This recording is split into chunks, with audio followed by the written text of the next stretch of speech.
Welcome to At the Coolidge.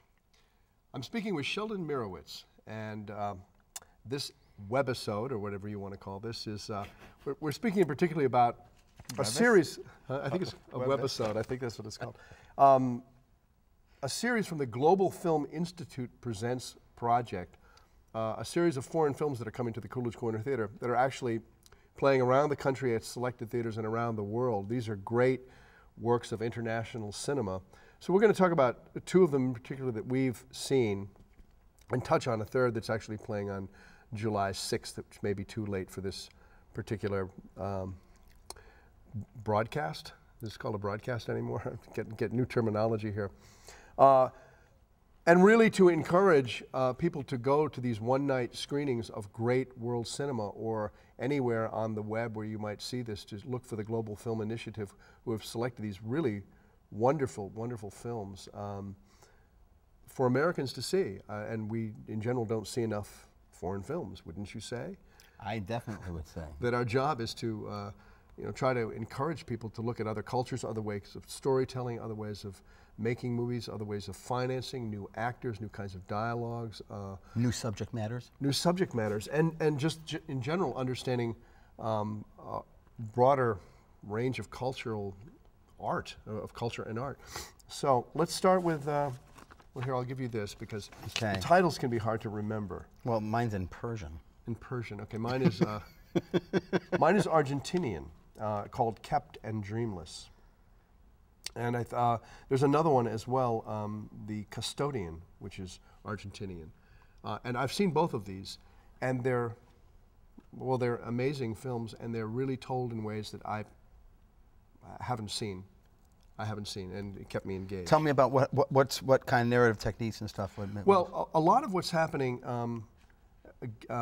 Gael Garcia Bernal, yeah, was at Provincetown last week, and he said that in South American cinema, and I think this is probably true with a range of international films, they feel free to not work inside of genres. Right. So they don't really care if this is a mystery or romantic comedy or whatever, right. And they just tell the story, and usually something that's very steeped in their history, recent history. Mm-hmm. And in Argentina, they call themselves actually the orphans, the new filmmakers, because they don't have any connection. There's to each other, you mean, or just to anything else? To the past. They're not sure what to do as filmmakers.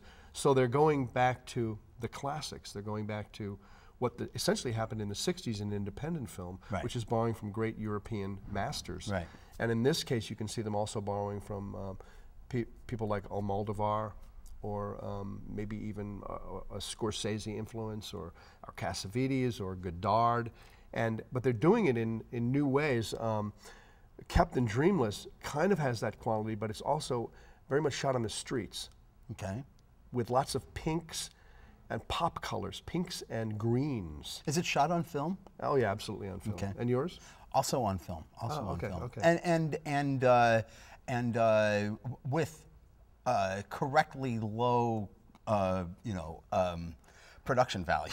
Okay. Okay. But yes. Yeah, yeah. The interesting thing about Kept and Dreamless, and also about The Custodian, is the pace is very different. Well, Kept and Dreamless, it has a real pop sensibility. It's incredibly funny, but it's about a drug-addicted mother trying to raise up a girl, but the girl is really raising up the mother. And all the women unite, and so there's this whole thing about how women need to unite to keep this country strong. The men are clueless. Let's face it, that's the same issue with yours. Well, one of the issues, what this is about four women who they start a restaurant in Iran. This is in Iran, and the owner of the building, they say at the beginning you think that he has the rumor is that he's gone off abroad, but actually he was jailed. Mm-hmm.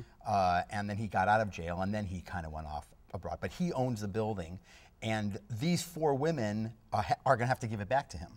And they figure out how not to. And actually, he doesn't really want it back either, because one of the women is his first love, and he's been in love with her, and she sort of with him. But the big story of it is how the women function. And you look, a lot of the good part of the movie takes place in the kitchen.